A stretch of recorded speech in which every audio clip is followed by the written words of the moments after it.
할렐루야.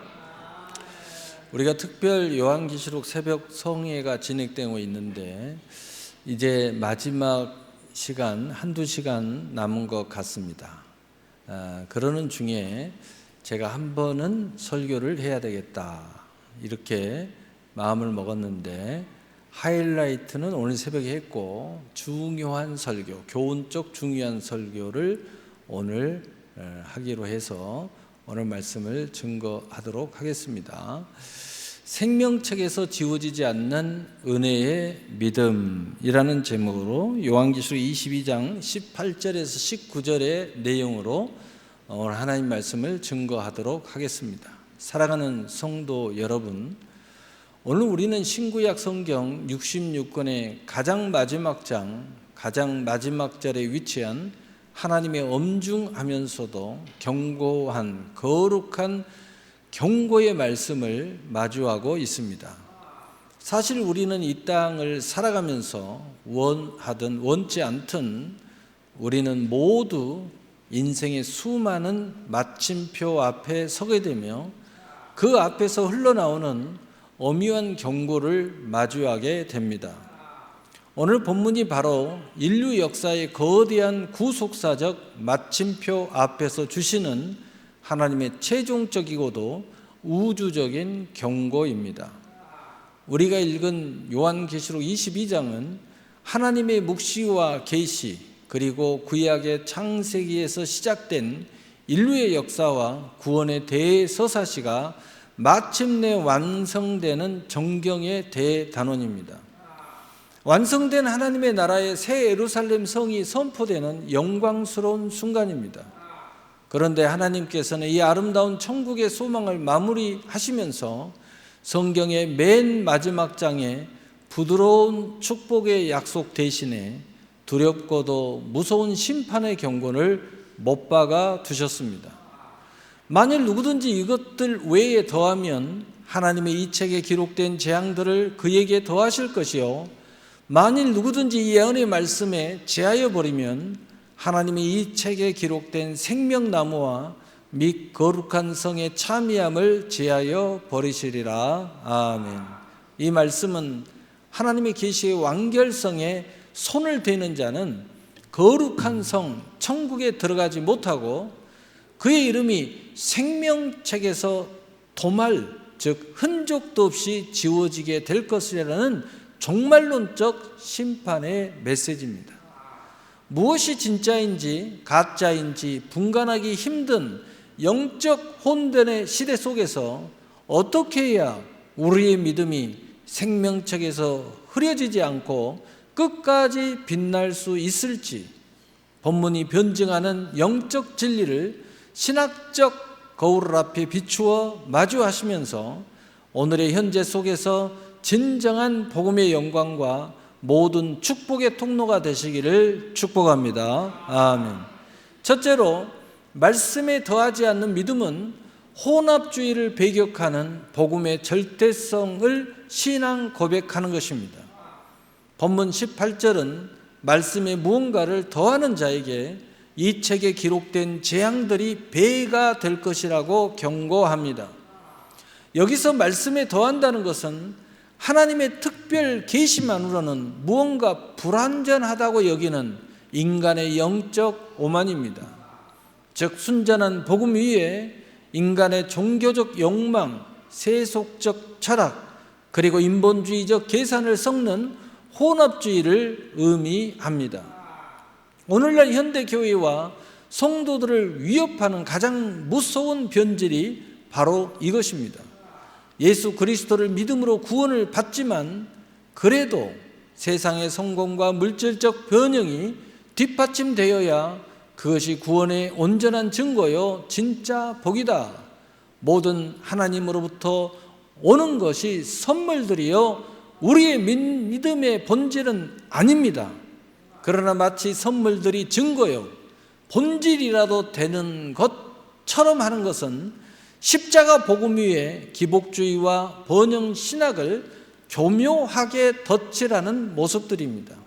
사랑하는 성도 여러분, 이것은 복음의 확장이 아니라 복음의 오염이며 탐욕의 유장일 뿐입니다. 이에 대해 성경의 지혜는 우리에게 엄중히 선포하십니다. 너는 그의 말씀에 더하지 말라. 그가 너를 책망하시겠고 너는 거짓말하는 자가 될까 두려우니라. 잠언 30장 6절도 말씀하고 있습니다. 세계적인 명화를 보관하는 미술관에는 아주 엄격한 규칙이 있습니다. 아무리 뛰어난 현대 화가라 할지라도 레오나르도 다빈치의 명작 위에 자신의 붓으로 선을 하나 더하거나 색을 덧칠할 수 없습니다. 덧칠을 감행하는 순간 그 유디한 명화는 본래의 신비와 가치를 박탈당하는 모조품으로 전락하기 때문입니다. 하나님의 말씀은 구원을 주시기에 더 이상 보완할 필요가 없는 적절성과 완전성을 지닌 완제품입니다. 진짜 믿음은 말씀의 해석과 적용을 내 상황의 의도대로 왜곡하는 것이 아닙니다. 성령의 조명 안에서 하나님의 말씀의 본래적 의도를 분명히 이해했다면 오늘이라는 척박한 현실 속에서 이 말씀을 타협 없이 어떻게 그대로 성육신시킬 것인가를 붙잡고 눈물로 기도하는 전인적인 순종입니다. 한국 교회사에서 순전한 복음 위에 인간의 타협을 덧칠하지 않았던 대표적인 인물이 바로 산돌 손양원 목사님입니다. 일제강점기 시절 신사참배라는 거대한 압력이 밀려왔을 때 수많은 종교 지도자들은 혼합주의적 변명을 덧붙였습니다. 이것은 국가의식일 뿐 마음으로만 하나님을 잘 믿으면 된다 라며 말씀 위에 인간의 얄팍한 계산을 더한 것입니다. 그러나 손양원 목사님은 나 외에는 다른 신들을 내게 두지 말라는 말씀에 그 어떤 인간의 타협도 덧칠하지 않았습니다. 그 결과 모진 고문과 투옥을 당하셨지만 끝까지 순전한 복음의 절대성을 지켜내셨습니다. 내 생명을 지키기 위해 말씀의 핑계를 더하지 않는 그 순전한 믿음이야말로 하늘 생명책에 가장 뚜렷하게 새겨지는 진짜 믿음으로 복음의 영광을 나타내는 것입니다. 그러므로 진짜 믿음의 복음은 부자나 가난이나 평안함이나 환난이나 상관하지 아니하고 하나님의 영광을 드러내는 것입니다. 두 번째로 말씀에 빼지 않는 믿음은 감축주의에 맞서는 진리의 정직함입니다. 본문 19절 말씀에서 무언가 제하여 버리는 자는 생명나무와 거룩한 성에 참여하는 소유권을 제하여 버리겠다고 경고하십니다. 오늘날 이 포스트 모던 시대에 포용과 다양성이라는 미명 아래 인간이 듣기 싫어하는 거친 진리들을 자꾸만 빼버리려는 인본주의적 감축주의에 빠져 있습니다. 인간의 전적 타락에 대한 지적, 공의로우신 하나님의 심판에 대한 경고, 그리고 날마다 자기 십자가를 지고 자기를 부인해야 한다는 좁은 문의 메시지를 설교와 삶에서 슬그머니 지워버립니다. 사람들의 귀를 자극하는 심리적 위로나 도덕적인 훈계만 남겨둔 채 복음의 날카로운 성령의 검을 빼버리는 것입니다. 그러나 행함이 없는 가짜 믿음, 십자가의 고난이 거세된 영광, 피 흘림의 회개가 없는 값싼 구원은 영혼을 살려내지 못합니다. 이것은 그리스도 안에서의 철저한 단절과 새 출발을 거부한 채 옛사람의 정욕 그대로 살면서 구원의 특권과 복은 다 독점하겠다는 영적 모순에 빠지게 되어 있습니다. 우리는 옛사람을 십자가에 못 박고 오직 물과 성령으로 거듭나는 새 사람의 실존으로 나아가야 합니다. 내 지성이 용납하지 못한다고 해서 하나님의 말씀을 가위질하는 순간 우리 영혼은 천국 순례의 궤도에서 이탈하게 됩니다. 사도 바울은 말세에 나타난 이전 이러한 영적 탈선에 대해 이미 이렇게 경고한 바 있습니다. 때가 이르리니 사람이 바른 교훈을 받지 아니하며 귀가 가리워서 자기의 사욕을 따를 스승을 많이 두고, 디모데후서 4장 3절은 말씀하고 있습니다.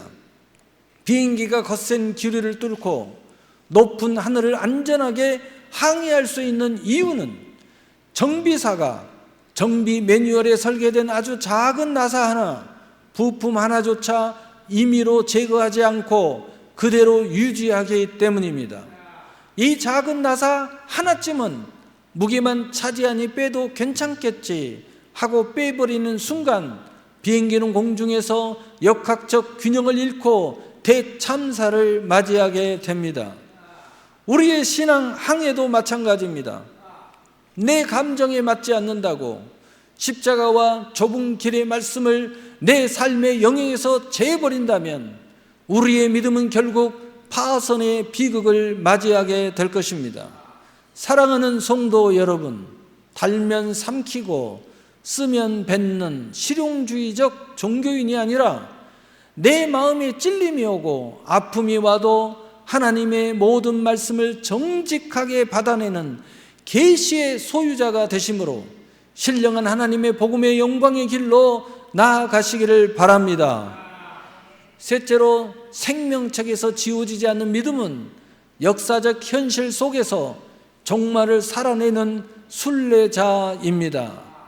하나님께서 성경의 마침표 위에 이토록 삼엄하게 가감을 금지하신 이유는 이 기록된 말씀만이 우리를 영원한 도성 새 예루살렘으로 인도하는 영적 세계의 유일한 생명의 지도이기 때문입니다. 우리가 딛고 살아가는 이 땅의 역사적 현실은 우리가 영원히 몸을 정착지가 아닙니다. 신학적으로 우리는 이미 임했으나 아직 완성되지 않는 하나님의 나라의 긴장 속에 걸어가는 나그네이자 순례자입니다. 하나님께서 신실한 구함 속에서 우리에게 임시로 허락하신 건강, 재능, 물질은 이 땅에 썩어질 바벨탑을 쌓으라고 주신 것이 아니라 저 천국 본향을 향해 가면서 영원한 가치에 투자하라고 유탁하신 청지기적 선물들입니다. 이 사람들은 다 믿음을 따라 죽었으며 약속을 받지 못하였으되 그것들을 멀리서 보며 환영하며 또 땅에서는 외인과 나그네임을 증언하였으니 히브리서 11장 13절은 증언하고 있습니다. 그러므로 생명책에서 흐려지지 않는 참된 믿음은 이 땅의 거친 현실을 도피하는 가짜 영성이 아닙니다. 오히려 모순 가득한 역사적 현실 한복판에서 하나님의 말씀을 굳게 붙잡고 주의 통치가 내 가정과 일터에 임하도록 삶으로 말씀을 번역해내는 치열한 순례자의 믿음입니다. 유한양행을 설립한 고 유일한 박사님은 이 땅에서 순례자이자 청직의 삶이 무엇인지를 철저히 보여준 기독교적 기업가였습니다. 그는 엄청난 기업적 성공을 거두었고 국가로부터 수많은 일반 은총의 선물, 즉 물질과 명예를 받았지만 그것을 자기 자신의 바벨탑을 쌓는 데 쓰지 않았습니다. 세속적인 물질주의가 판을 치는 세상 한복판에서 그는 기업의 소유는 사회이며 나는 잠시 맡은 청직일 뿐이라는 성경적 가치를 끝까지 사수했습니다. 그리고 세상을 떠날 때 자신의 모든 재산을 사회와 교육기관에 온전히 환원했습니다. 이 땅의 영광에 집착하지 않고 저 천국 본향을 바라보며 영원한 가치에 전 존재를 던진 순례자의 삶, 이 잡지를 걷는 자들의 이름이 하늘 생명책에 결코 도말되지 않고 영원히 빛나게 될 줄 믿습니다. 그러므로 이 땅에서도 당당히 선하고 아름다운 길을 가게 되고 참으로 진리로 자유로운 하나님의 복음의 영광의 길로 나아가게 될 줄 믿습니다. 결론입니다. 사랑하는 성도 여러분, 종말론적 대완성인 천국에 온전히 참여하는 승리자가 되시기를 바랍니다. 하나님이 가독이로 주신 이 땅의 수많은 일반 은총의 선물들을 거룩하게 선하게 사용하며 참으로 아름다운 삶으로 복음의 영광스러운 길을 묵묵히 걸어가심으로 참으로 선하고 아름다운 일당의 은혜의 여정이 되시기를 축복합니다. 하나님의 말씀에 정경의 마침표가 찍혔다는 것은 우리 영혼의 구원을 위하여 더 이상 다른 영적 이정표나 사사로운 계시가 필요 없다는 선언입니다. 세상의 허탄한 신화나 흔들리는 유행 사조에 영혼의 시선을 빼앗기지 마십시오. 우리는 오직 객관적인 기록된 계시의 말씀 위에 우리 인생의 전 존재를 던져야 합니다. 내 정욕을 정당화하기 위하여 말씀에 내 생각을 더하는 혼합주의를 깨트리고 내 안위를 위해 말씀의 칼날을 빼버리는 감축지를 거부하셔야 합니다. 앞서 이 진리를 수호하기 위해 피 흘리기까지 걸어갔던 믿음의 선진들과 영적 목자들의 순전한 발걸음을 이정표 삼아 오직 진리의 등분반을 높이 들고 복음의 영광스러운 증인으로 천국을 향해 전진하셔야 합니다. 그리하여 마침내 이 땅의 구속사적 역사가 끝나고 주님 앞에 서는 그날 하늘의 생명책에 우리 이름이 가장 선명하고 뚜렷하게 증명되기를 축복합니다. 주님 보좌 앞에서 영광스러운 분봉왕의 권세, 왕노라는 권세를 대리 위임받고 주님께서 친히 예비하신 생명나무의 실과를 먹으며 거룩한 성에 당당히 무혈 입성하는 복된 은혜의 성도님들이 되시기를 우리 주 예수 그리스도의 거룩하신 이름으로 간절히 축복합니다. 축복합니다. 아멘. 사랑